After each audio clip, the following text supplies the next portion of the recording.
Part 1. Once there was a father. He had 2 sons. The older son, Hugh, was clever and could do everything, but the younger son, Anders, was stupid and understood nothing. When the father needed help, the older son always helped him, and the younger son did nothing. But sometimes, the father asked Hugh to go somewhere late at night, and the son was afraid and said, "Oh no, father, I'm afraid. I can't go out in the night. It makes me shudder." And when their father told scary stories, Hugh said, "Oh, it makes me shudder." Anders sat and listened, but he did not understand. He is always saying, "It makes me shudder. It makes me shudder." It does not make me shudder. I do not understand what that means. One day, the father said to Anders, "Listen to me. You are growing up.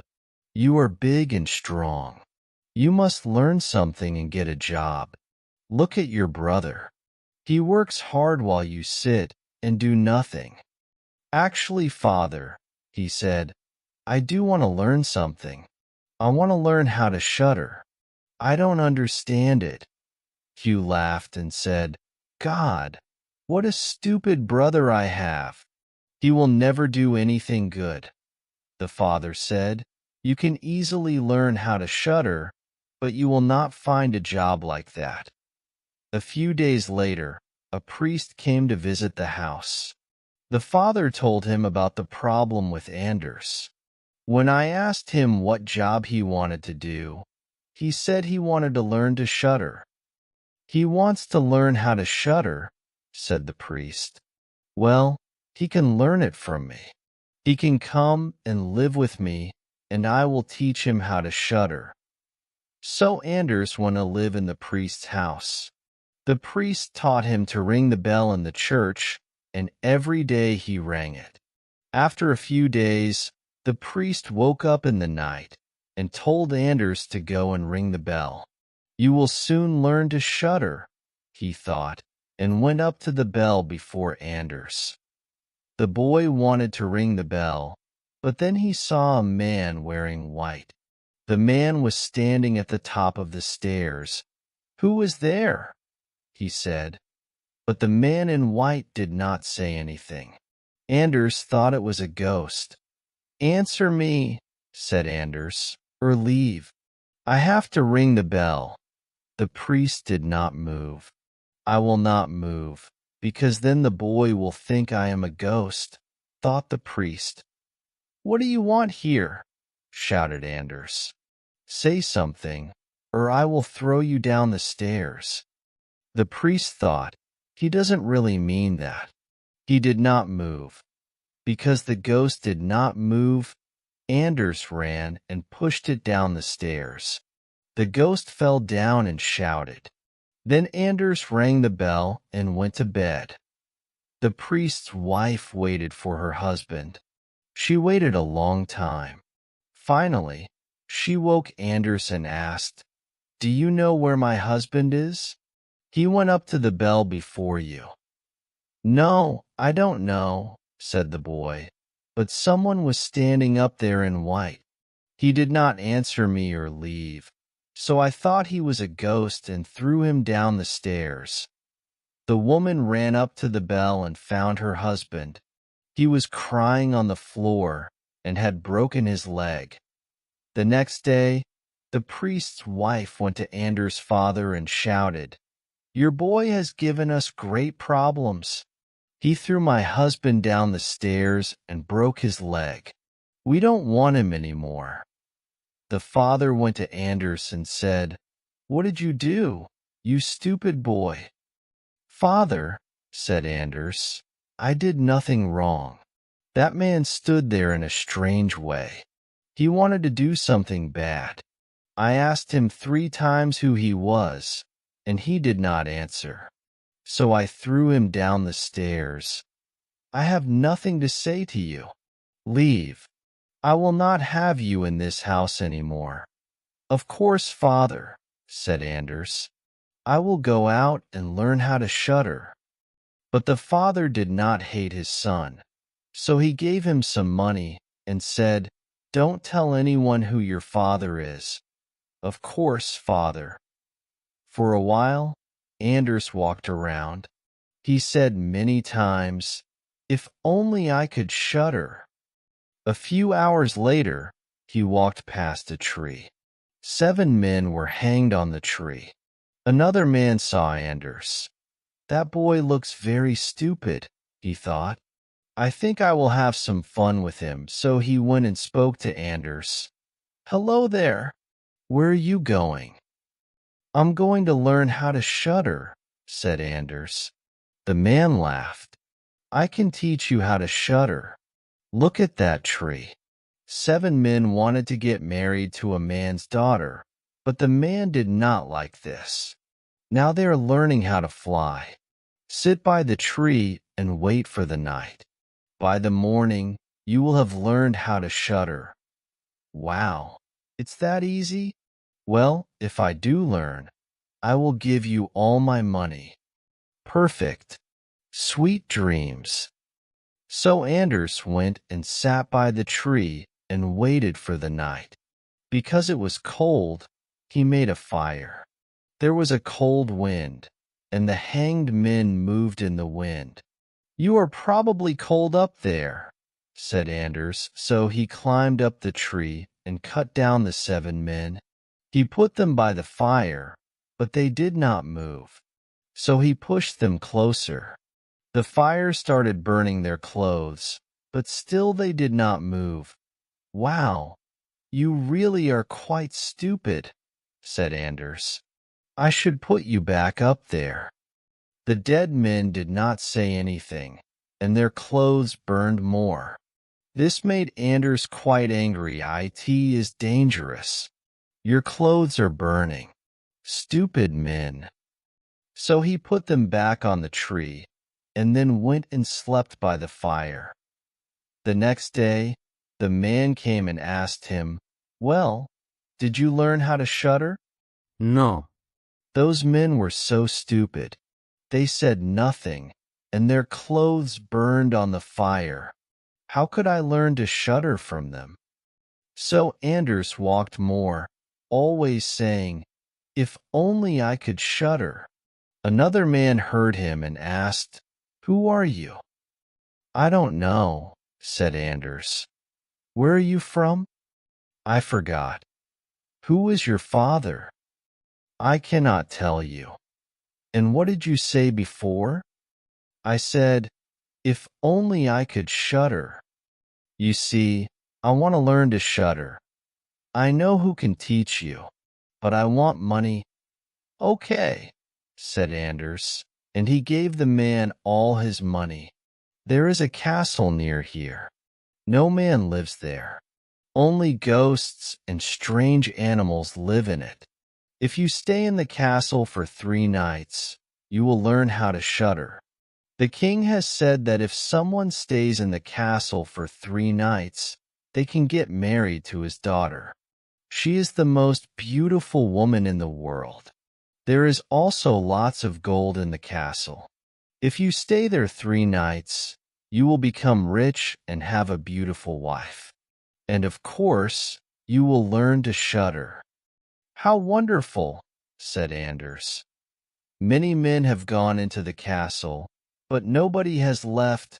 Thought Anders.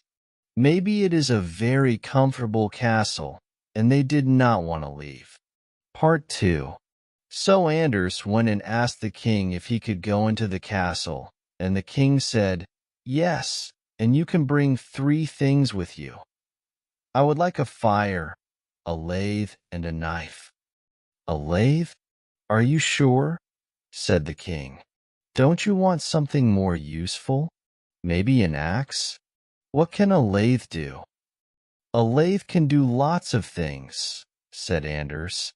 "You can make anything with a lathe and a knife. And I need the fire to keep warm, of course." So the king sent him to the castle with a fire, a lathe, and a knife. When night came, Anders made a fire and sat down on a chair. "If only I could shudder," he said, "but I do not think I will learn it here." Then he heard a shout from a dark corner. "Ow, meow, it is so cold." "How stupid," he said. "If you are cold, come and sit by the fire." So two great black cats came and sat beside him. They looked at him with red eyes. They warmed themselves and then said, "Shall we play a game of cards?" Anders did not think the cats were good. Black cats knew magic. So he said, "Yes, let's. But first, show me your hands."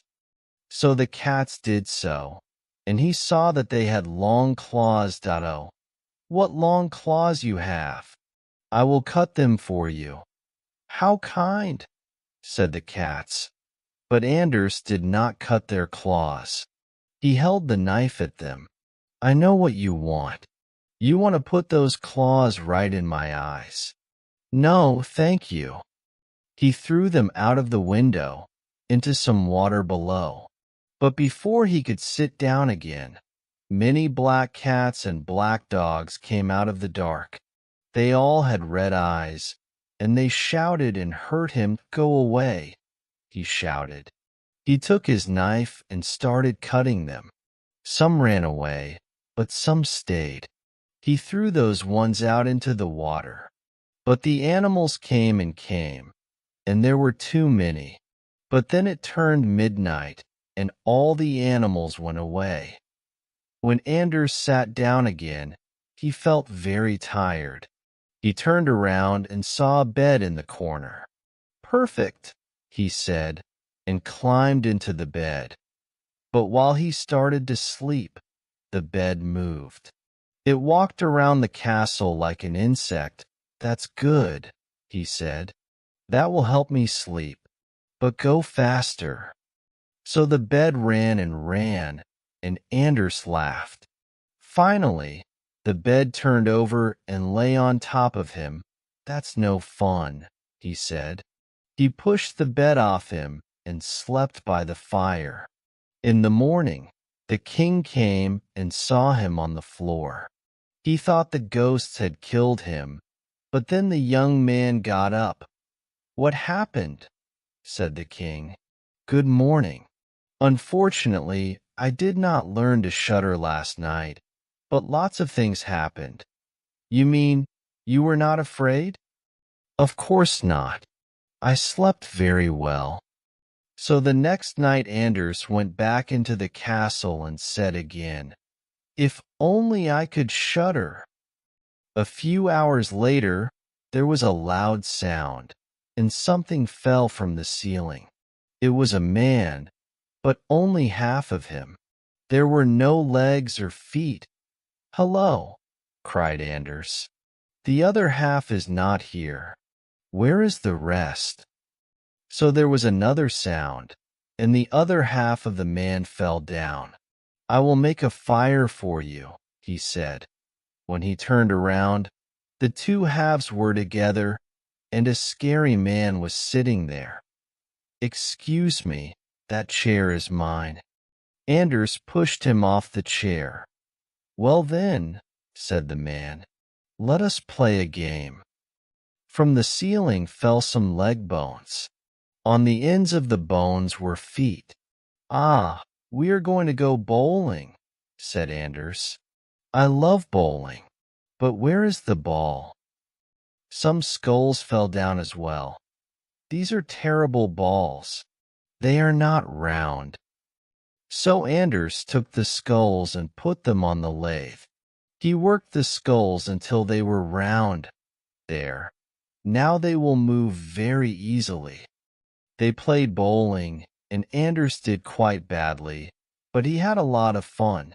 But then, when it turned midnight, everything went away. The man, the skulls, and the leg bones. "Oh no, I didn't say goodbye." He lay down and went asleep. The next morning, the king came and spoke to him again. "How was it this time?" We went bowling. But you did not learn how to shudder? No. It was great fun. On the third night, Anders sat on his chair and said, "If only I could shudder." A few hours later, 6 tall men came in with a coffin. They put the coffin in front of Anders. "Ah, I think that's my cousin. He died only a few days ago."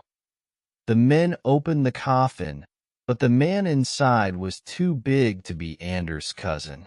But the stupid boy said, "Cousin, you look so cold. Let me warm you." So Anders warmed his hand on the fire and held it to the man's face. But the body was still cold. So Anders carried him out of the coffin and put him by the fire. That also didn't help, so he carried him into the bed. Finally, the body warmed up and started to move. "See, cousin, I have warmed you up." The dead man sat up and cried, "Now I will eat you." "What?" said Anders. "That's how you thank me? Back to the coffin." So he threw his cousin into the coffin and shut it. Then the 6 men came and carried the coffin away. "I don't think I will ever learn to shudder," said Anders. "I can help you shudder." Anders turned around and saw an old man with a long white beard. He looked horrible. "Soon you will shudder, because you will die." "I don't want to die," said Anders, jumping out of the bed. "Too bad. I'm going to kill you." "I don't think so," said Anders. "You don't look very strong." "Oh, I might not look strong, but I am," said the old man. "Let us have a competition.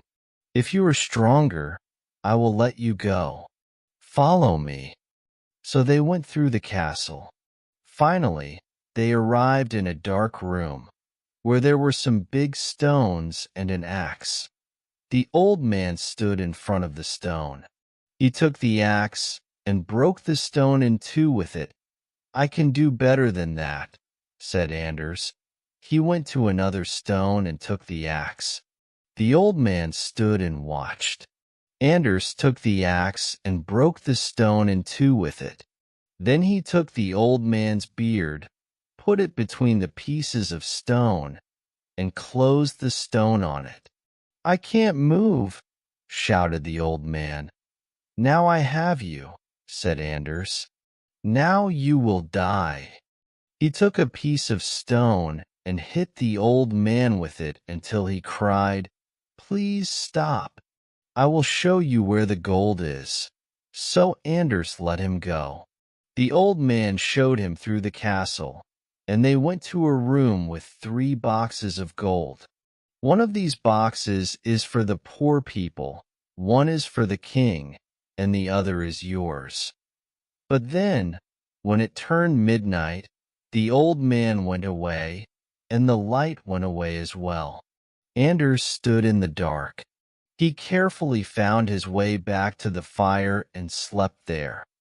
The next morning, the king came and said, "Did you learn how to shudder?" "No, I did not.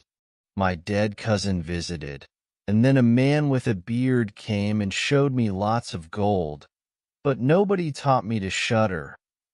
"Then you have done it. You stayed 3 nights in the castle, and you can get married to my daughter. That is very good, but I still don't know how to shudder." So they brought out the gold and got married. Anders loved his wife and was very happy, but every day he still said, "If only I could shudder." Finally, his wife got angry. "I will show him how to shudder." She went out to the river and took a bucket of cold water. At night, when Anders was asleep, his wife threw the bucket of water on him. Anders woke up and cried, "Oh, what makes me shudder so much? What makes me shudder so, my wife? Ah, now I know how to shudder."